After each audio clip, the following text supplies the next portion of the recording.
Good morning student, how are you all? I hope are you doing good. So आज हम क्या discuss करेंगे? बहुत ही इंपॉर्टेंट फिनोमेना, हमारी भूगोल का चैप्टर नंबर 2। क्या है chapter number 2? Chapter number 2 is Bharat का भौतिक स्वरूप। इस भौतिक शब्द को आप कैसे समझ सकते हैं? कैसे समझ सकते हैं भौतिक स्वरूप शब्द को? यानी कि मान लो आप किसी दूसरे ग्रह से भारत देश को या पृथ्वी को देख रहे हैं, और आप जब दूसरे प्लैनेट से एक एलियन के रूप में देख रहे हो धरती को, हमारी पृथ्वी को, तो आपको वो कैसी दिखाई देगी? आप उसमें क्या देखोगे? आप उसमें देखोगे कि आपको ऊपर से जो बड़े बड़े पहाड़ हैं वो दिखाई देंगे, कुछ समुद्र का पानी दिखाई देगा। जो आपको यानी कि संरचनाएं दी गई है वो क्या हो, उसका एक भौतिक स्वरूप कहलाएगा।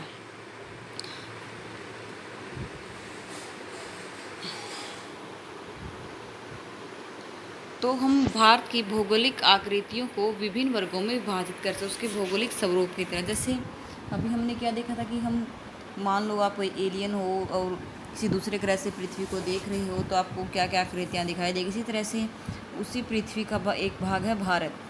भारत भी धरती पे ही है ना, तो उन भारत को भी भौगोलिक आकृतियों के आधार पर अनेक भागों में बांटा गया है। इसमें है सबसे पहले हिमालय पर्वत श्रृंखला।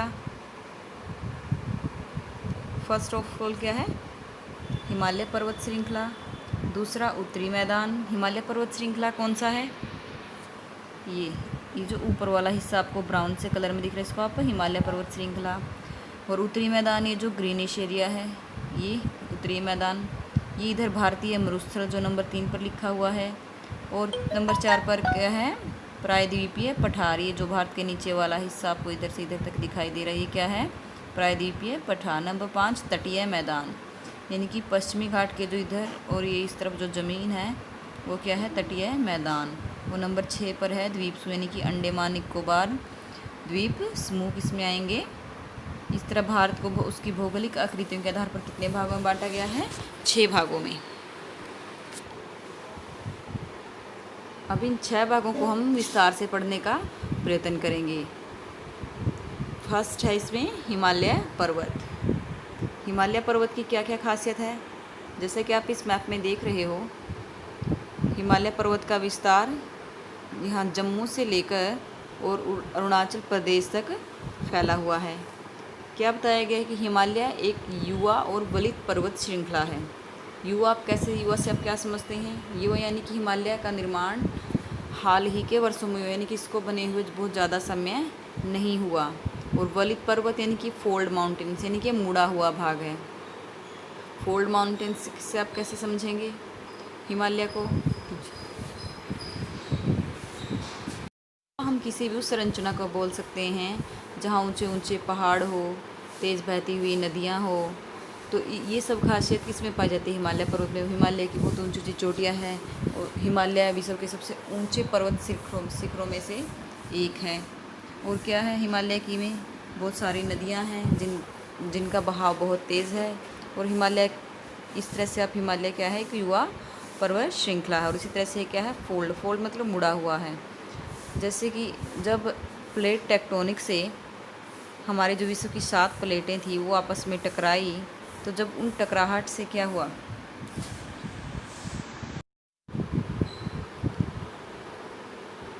हमारा पहला है महान हिमालय, यानी कि ये जो पर्वत श्रृंखलाएँ हैं ये किस में आएंगी? महान हिमालय में। उसके बाद है लघु हिमालय, ये बीच वाला जो थोड़ा सा कटे हुए एरिया रेड लाइंस दिख रही है, लघु हिमालय। उसके सबसे नीचे है वो है शिवालिक हिमालय। और इसके बाद भी हम देखें अब, यानी कि अगर हम देखें कि अगर हमें यहाँ पंजाब या हरियाणा से अपना एरोप्लेन चीन की तरफ लेकर जाना है, तो हम क्या करेंगे? हमें सबसे पहले यानी कि नीचे से देखें तो आएगा लघु हिमालय, शिवालिक, उसके बाद लघु हिमालय, उसके बाद आएगा महान हिमालय। तो इनका क्रम क्या हुआ? अगर हम नीचे से देखें तो पहले शिवालिक, उसके बाद लघु और उसके बाद महान हिमालय। जो सबसे ऊंची चोटियाँ वो भी कहाँ मिलती हैं? महान हिमालय में ही पाई जाती हैं। तो ये था देशांतरीय विस्तार। देशांतरीय विस्तार के अनुसार हिमालय 3 भागों में बटा है: महान हिमालय, हिमाचल या लघु हिमालय और शिवालिक हिमालय। आगे इसकी इनको आगे से थोड़ा विस्तार से समझेंगे हम कि खास बात क्या क्या है। सबसे पहले हम देखेंगे महान हिमालय को। यह सबसे उत्तरी भाग में से यानी कि सबसे जो ऊपर वाला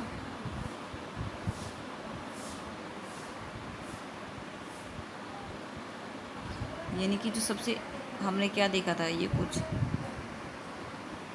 अगर हम इसको ऐसी संरचना माने तो जो सबसे ऊपर वाला भाग हो गया तो उसको हम क्या मान लें, महान हिमालय। फिर बीच वाला, अगर बीच वाले को देखो उसके हम क्या मानेंगे, लघु हिमालय। और सबसे जो नीचे वाला ये पार्ट बचा है इसको क्या बोलेंगे हम, लघु या शिवालिक हिमालय।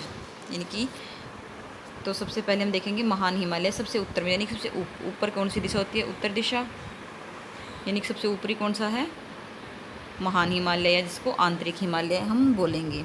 इसी तरह से जो बीच वाला है वो कौन सा हो गया, लघु हिमालय। हिमाद्री यानी कि ऊपर वाले को हम क्या बोलते हैं, महान हिमालय, आंतरिक या हिमाद्री। हिमाद्री के दक्षिण की ये ऊपर वाला हिस्सा इसके नीचे वाला और दक्षिण में हो जाएगा। यानी कि दक्षिण में कौन सा आएगा इसके, हिमाचल या लघु हिमालय।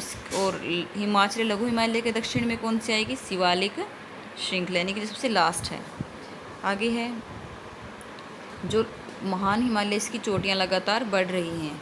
अभी जैसे माउंट एवरेस्ट है, आपने पहले उसकी ऊंचाई सुना था 8,848 किलोमीटर, पर अब उसकी जो नई अध्ययन किए गए उसकी ऊंचाई में वृद्धि पाई गई है।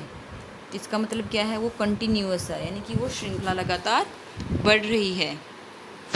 और जो अभी हम उसके बाद अगर देखें लघु हिमालय को, तो लघु हिमालय है वो संपीड़ित है और परिवर्तित शैलों से बना हुआ, यानी कि वो स्थिर है काफ़ी हद तक, उसमें उसकी चोटियों में परिवर्तन नहीं देखने को मिल रहा है। तीसरा है शिवालिक हिमालय।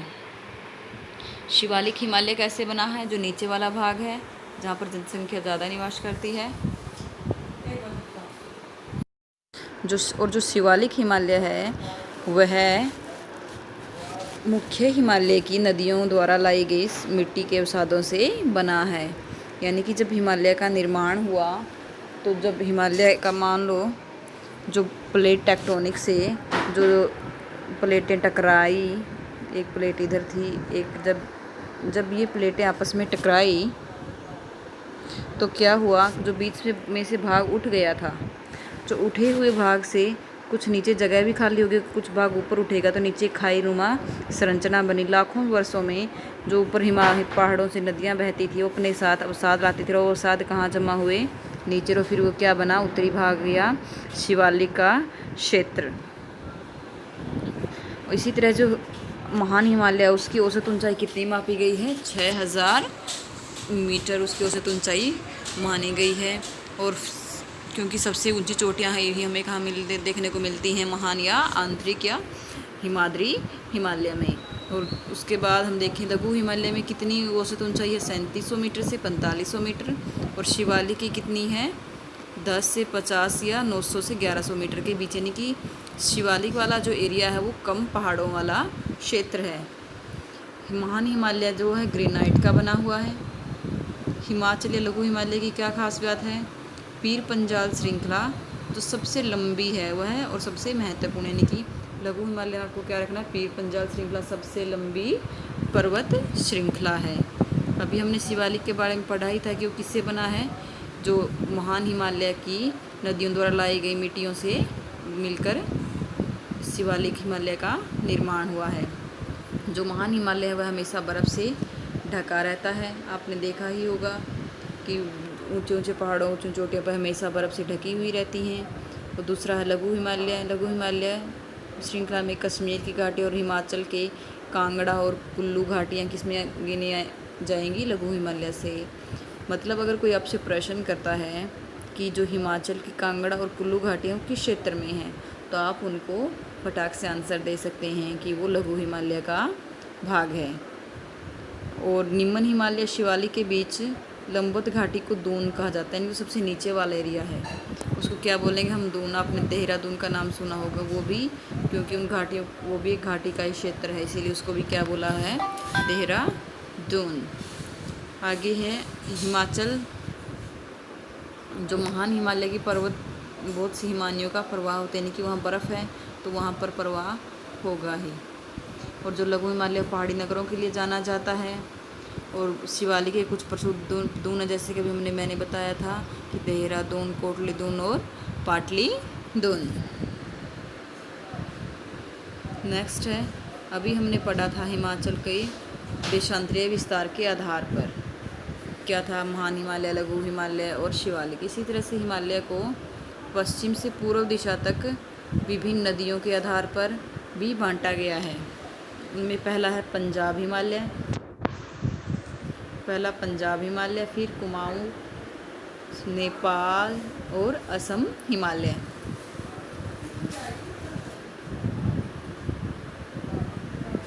ये नदियों के आधार पर हम हिमालय को, इस श्रेणियों को इस मैप के माध्यम से समझने का प्रयास करते हैं।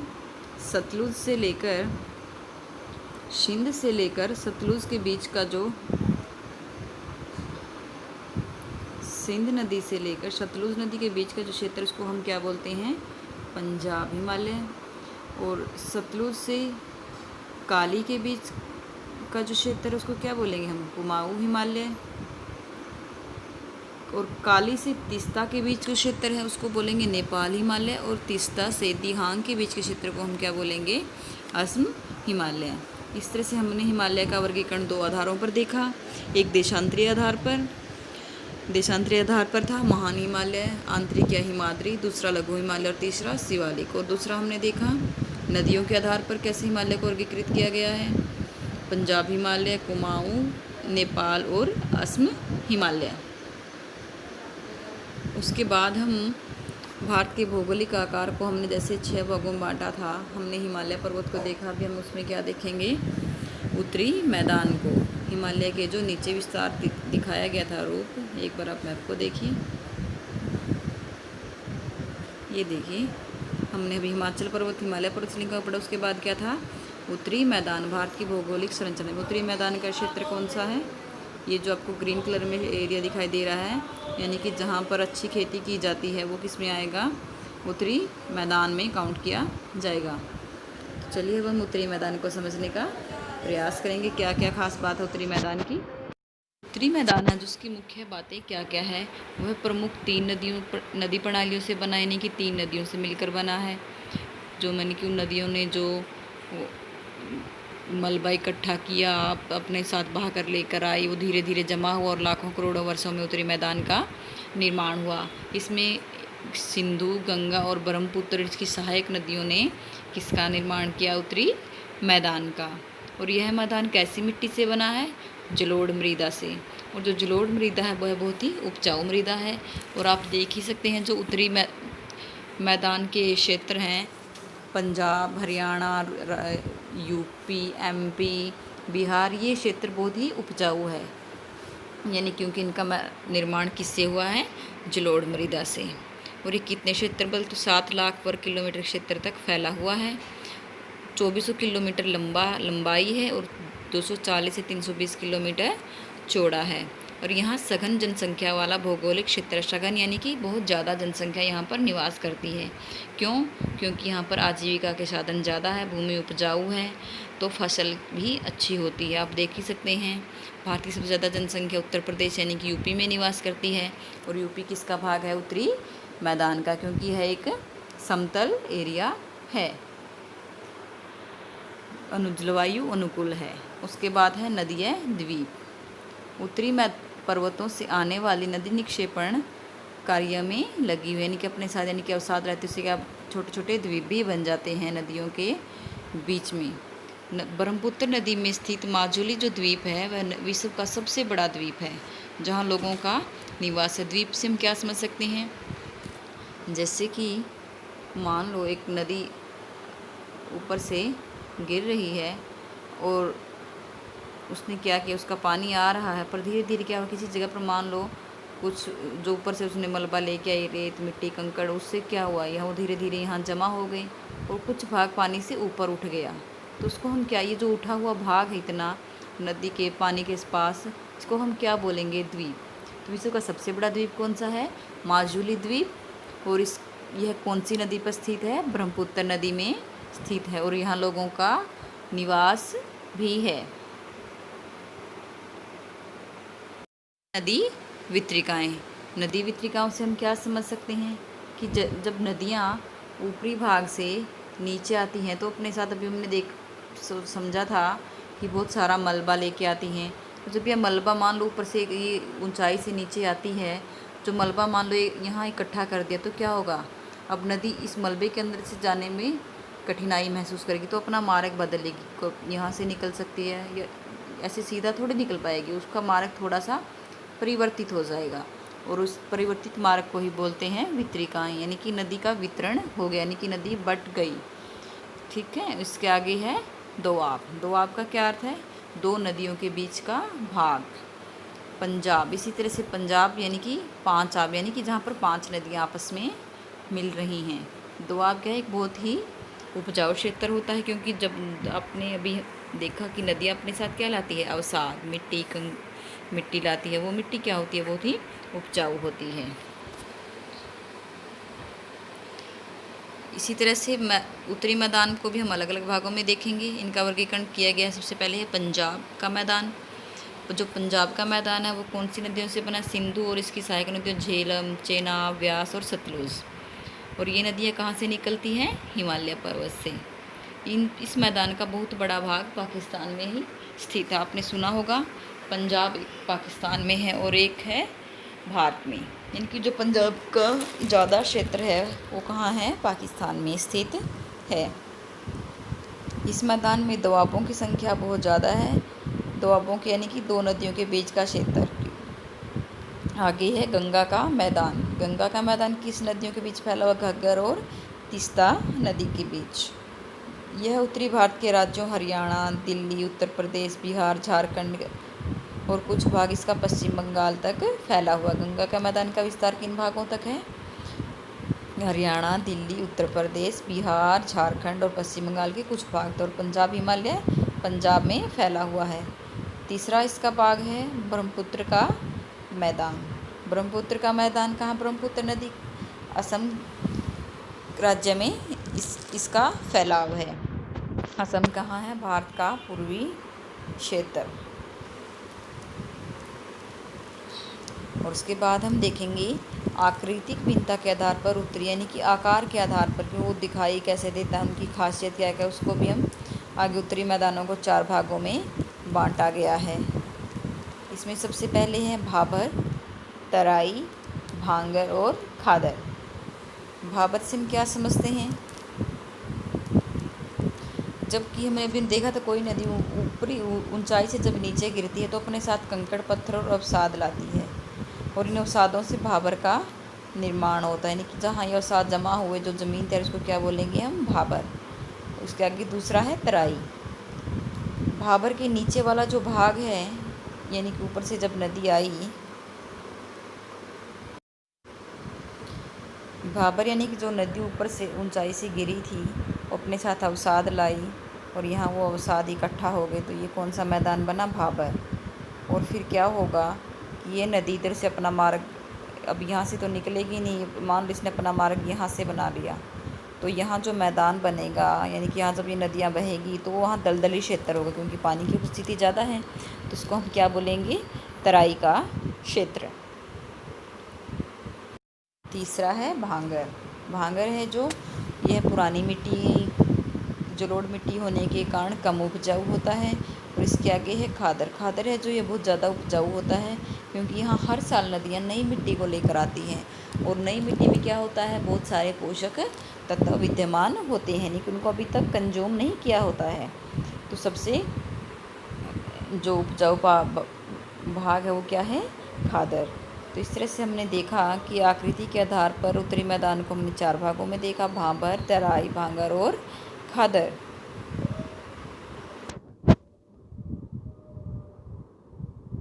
आगे है भारत के भौगोलिक संरचना में भौगोलिक प्रायद्वीपीय पठार।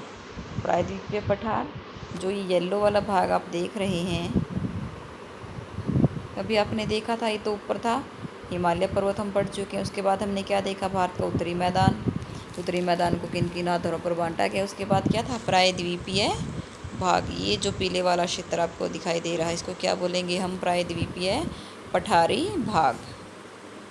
क्या बताया गया कि प्रायद्वीपीय पठारी एक मेज की आकृति वाला स्थल है जो पुराने आग्नेय और रूपांतरित शैलों से बना है, और यह विश्व का सबसे प्राचीनतम भाग है क्योंकि ये गोंडवाना भूमि के टूटने के कारण बना था। प्राचीनतम भाग कैसे, जैसे मैंने देखा था कि जो प्लेट टेक्टोनिक थ्योरी के मुताबिक जब प्लेटें आपस में टकराई, जो पूरा विश्व है वो कितनी प्लेटों से मिलकर बना है, 7 प्लेटों से। यानी कि इसके पहले जो प्लेटें थी कुछ इस तरह से आपस में जुड़ी हुई थी, और जब किसी शक्ति से आप अपनी आंतरिक गर्मी से, ऊर्जा से ये प्लेटें टकरा गई तो ये एक दूसरे से दूर हटी। इसमें जो ऊपरी हिस्सा था उसको बोलते ही थे अंगारा, और नीचे वाला था गोंडवाना लैंड। यानी कि जब ये टकरा कर अलग हो गया, मान लो ये हिस्सा अलग हो गया और ये जो नीचे वाला हिस्सा था ये इधर अलग हो गया, यानी कि जो भारत इस नीचे वाले हिस्से में आता था, और ये जो भारत का भाग है ये भी किस में आएगा, फिर गोंडवाना लैंड में। यानी कि जो प्रायद्वीपीय पठार है विश्व के सबसे प्राचीनतम स्थलों में से एक माना जाता है। इस पठार के भी 2 भाग हैं, मध्य उच्च भूमि और दक्कन का पठार। मध्य उच्च भूमि से आप क्या समझते हैं, प्रायद्वीपीय पठार को 2 भागों में बांटा। इसमें सबसे पहले है मध्य उच्च भूमि। यहाँ तक का एरिया हमने देखा था कि ये किस में आता है, प्रायद्वीपीय पठार में। इसको भी आगे 2 भागों में विभाजित किया हुआ, इसको क्या बोलेंगे, मध्य उच्च भूमि। यानी कि यहाँ से कुछ नर्मदा नदी का विस्तार यहाँ है, यानी कि नर्मदा नदी के उत्तर में ऊपर की तरफ जो भाग उसको हम क्या बोलेंगे, मध्य उच्च भूमि। ये कहाँ तक फैला है, मालवा के पठार के अतिरिक्त अनेक भागों में फैला हुआ है। देखिए बुंदेलखंड, मालवा का पठार, छोटा नागपुर का। और जो मध्य उच्च भूमि यहाँ पश्चिम दिशा में चौड़ी है और पूर्व दिशा की ओर संकीर्ण, यानी कि इसका कम क्षेत्रफल फैला हुआ है। उसके आगे है दक्षिण या दक्कन का पठार। जैसे अभी हमने देखा था कि ये कौन सा भाग था, मध्य उच्च भूमि का, और ये जो नीचे है ये कौन सा है, दक्कन का पठार, यानी कि इसके दक्षिण में स्थित है। ठीक है, तो इसको हम, इसकी क्या क्या विशेषताएं हैं, यह त्रिभुजाकार का है जो नर्मदा नदी के दक्षिण की, नर्मदा नदी यहाँ से बीच से बहती है। ये ऊपर वाला भाग ये ऊपर उत्तर में हो गया उसकी मध्य उच्च भूमि, और नीचे क्या है, नर्मदा के दक्कन का पठार। यह त्रिभुज यानी कि ट्रायंगल शेप में है, जैसा कि आप अपने सामने देख भी। इसकी मुख्य पर्वत श्रृंखला इसमें कौन सी आती है, महादेव, कैमूर, इसके पूर्वी विस्तार की ओर है। इस पठार का एक भाग उत्तर पूर्व भाग में भी दे सकता है। स्थानीय रूप से शिलांग का पठार, एगलोंग पठार, उत्तर कचार, इस भ्रंश के द्वारा छोटा नागपुर पठार से अलग हो गया। यानी कि ये जो शिलांग का पठार ये भी किसका भाग है, दक्कन के पठार का ही भाग है। ये जो छोटा नागपुर का पठार है ये इससे टूटकर अलग हो गया है। इसी तरह से कुछ शिलांग के पठार में कौन सी महत्वपूर्ण श्रृंखलाएं हैं, गारो, खासी और जंतिया। इनका क्रम क्या, पश्चिम से पूर्व की ओर, यानी कि सबसे पहले आएगी गारो, खासी और उसके बाद जंतिया। नेक्स्ट है पश्चिम और पूर्वी घाट। पश्चिमी घाट यानी कि इधर कौन सी दिशा है, इधर है पूर्व और ये है पश्चिम, यानी कि ये जो इधर है ये जो श्रृंखला दिख रही है पश्चिमी घाट और इधर पूर्वी घाट।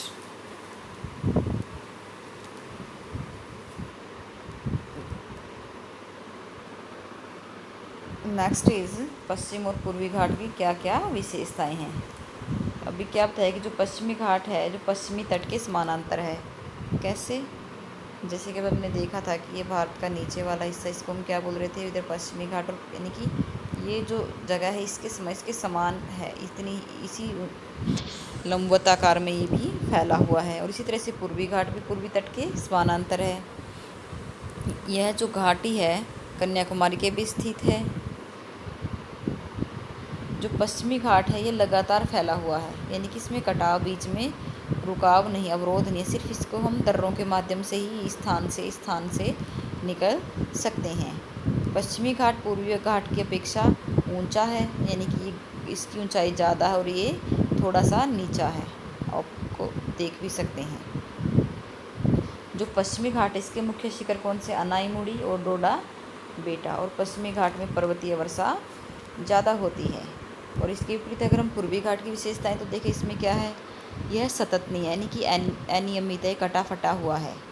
आपने देखा भी होगा भारत के पूर्वी तट को वह ज़्यादा कटा फटा है। और इसकी ऊंचाई पश्चिमी घाट की अपेक्षा कम है। और इसका सबसे ऊंचा शिखर कौन सा है? महेंद्रगिरी शिखर पूर्वी घाट का सबसे ऊंचा शिखर है। पूर्वी घाट में जो वर्षा है वो पश्चिमी घाट की अपेक्षा कम होती है। क्यों? क्योंकि बंगाल की खाड़ी की शाखा की हवाओं का पूर्वी घाट के समानांतर बहने के कारण बारिश नहीं हो पाती है। यानी कि जो हवाएं हैं बस पूर्वी तट के समानांतर बहती हैं और उनको टकराव की स्थिति नहीं मिलती, जिस कारण बारिश नहीं हो पाती। आगे दिया गया है दक्कन ट्रैप से बोलेंगे, यानी कि जो प्रायद्वीपीय पठार वाला ये क्षेत्र है, ये जो क्षेत्र है त्रिभुजाकार प्रायद्वीपीय पठार, इसमें पाई जाने वाली काली मिट्टी को हम दक्कन ट्रैप के नाम से जानते हैं। और इसका निर्माण कैसे हुआ है दक्कन ट्रैप का? ज्वालामुखी से। जब ज्वालामुखी फटता है तो हमें उससे सबसे पहले जो लावा निकलता है, जब वो लावा जम जाता है तो वह उसको हम क्या बोलेंगे? आग्नेय शैल, यानी कि इसका निर्माण किससे हुआ? आग्नेय शैलों से। और उसके साथ है अरावली पर्वत श्रृंखला। जो अरावली पर्वत श्रृंखला विश्व की सबसे प्राचीन पर्वत श्रृंखला है। और इस अरावली पर्वत श्रृंखला का ज़्यादा विस्तार कहाँ देख सकते हैं हम? राजस्थान में।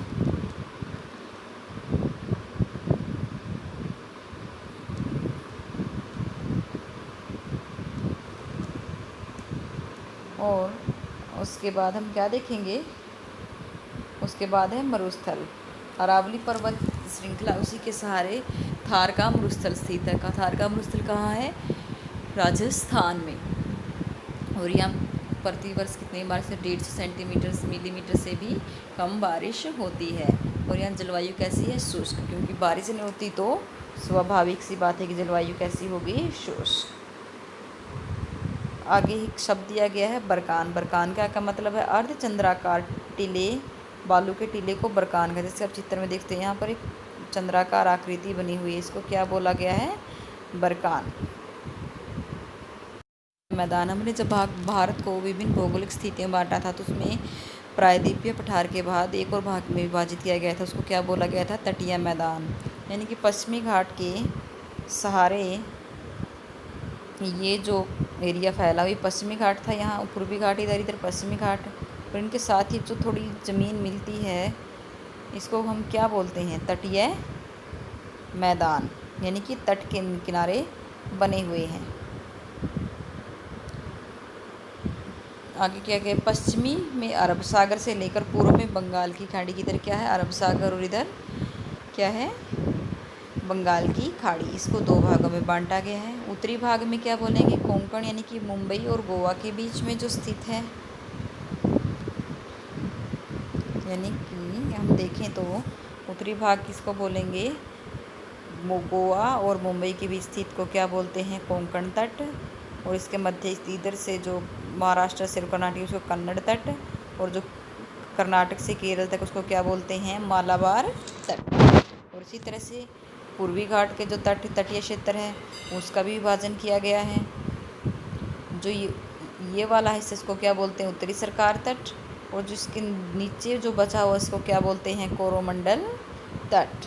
ये जो कुछ महत्वपूर्ण पॉइंट्स हैं, इंपॉर्टेंट पॉइंट्स, आपको इनको ध्यान रखना है कि जो पश्चिमी घाट के तटीय मैदानों को 3 भागों में बांटा गया है। मुंबई और गोवा के बीच कोंकण तट, और उसके बाद कन्नड़ तट, और केरल वाले क्षेत्र में मालाबार तट। इसी तरह से पूर्वी तटीय मैदानों को भी 2 भाग में बांटा गया है, उत्तरी सरकार तट और कोरोमंडल तट। भारत की भौगोलिक आकृति में जो लास्ट क्लासिफिकेशन, जो लास्ट भाग बचा हुआ है वो है द्वीप समूह। आपने अंडमान और निकोबार द्वीप समूह के नाम सुने ही होंगे। अगर हम इनको मैप में देखें तो आपको ये भारत की एक तरफ अंडमान निकोबार द्वीप समूह दिखाई दे रहा होगा, दूसरी तरफ लक्षद्वीप। अंडमान और जो जो लक्षद्वीप है यह कोरल द्वीपों से बना है और इसका नाम लक्षद्वीप कब रखा गया? 1973 में। और इसका एरिया कितना है? मात्र 32 वर्ग किलोमीटर क्षेत्रफल में यह फैला हुआ। लक्षद्वीप की राजधानी क्या है? कावारत्ती। और इसी तरह से अंडमान निकोबार द्वीप समूह कहाँ है? बंगाल की खाड़ी में। और लक्षद्वीप कहाँ है? अरब सागर में। और जो अंडमान निकोबार द्वीप समूह है ये दो भागों में बटा, उत्तर में अंडमान और नीचे वाला निकोबार।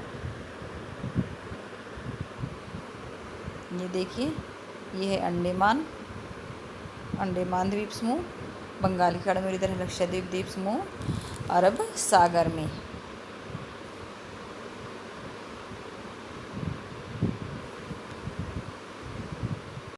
इस तरह बच्चों आज हमने भारत की भौगोलिक स्थिति को पढ़ा कि उसको कितने भागों में बांटा गया है? 6 भागों में। तो सबसे पहले हमने हिमाचल पर्वत देखा, उसके बाद उत्तरी मैदान, प्रायद्वीपीय पठार और फिर प्रायद्वीपीय पठारों के जो तटीय मैदान उनको पढ़ा। उसके बाद हमने हमारे द्वीप समूहों को पढ़ा। और हम निष्कर्ष रूप से क्या कह सकते हैं कि जो विभिन्न भू आकृति है ये भारत की मुख्य विशेषताओं को प्रकट करती है और ये एक दूसरे को पूर्ण बनाती है। और ये जो सभी भाग है प्राकृतिक संसाधनों से समृद्ध हैं। जैसे उत्तरी पर्वत है वह जल और वनों के प्रमुख स्रोत है। और उत्तरी मैदान है, उसके बाद उत्तरी मैदान क्या है? देश को अन्न भंडार है, क्योंकि यहाँ की जो मिट्टी है वो बहुत ही उपजाऊ। वो जो प्राचीन सभ्यताओं का विकास भी कहाँ हुआ? उत्तरी मैदानों में हुआ। और जो उसके बाद क्या था? पठारी भाग है, वो कैसे समृद्ध है? वहाँ पर हमें खनिज भंडार मिलते हैं। खनिजों से क्या होता है? देश के उद्योगों का विकास होता है। फिर हमने क्या देखा था? तटीय क्षेत्र, जो यानी कि समुद्र किनारे जो पश्चिमी घाट और पूर्वी घाट के समानांतर फैला हुआ है तटीय मैदान, वहाँ पर क्या होता है? मत्स्य क्षेत्र और पोत, यानी कि जो जहाज़ों का आवागमन होता है, व्यापार होता है दूसरे देशों से, वो कहाँ होता है? तटीय क्षेत्र में। तो इस तरह जो सभी भारत की भौगोलिक विशेषताएं हैं वो भारत को एक संपूर्ण क्षेत्र का महत्व दिलाती है और भारत को हर दृष्टि से समृद्ध बनाने में अपना योगदान देती है। तो इस तरह आज हमने अपने प्यारे देश भारत के बारे में, उसकी भौगोलिक स्थिति के बारे में पढ़ा कि भारत एक कितना समृद्ध देश है। प्रकृति ने उसको सभी तरह के क्षेत्र प्रदान किए हैं। तो अभी हमारी क्या जिम्मेवारी है कि हमें इन संसाधनों का सावधानी से प्रयोग करना है और अपने देश हित में अपने आने वाली पीढ़ियों के साथ हमें इनको बचाए रखना है। Thank you.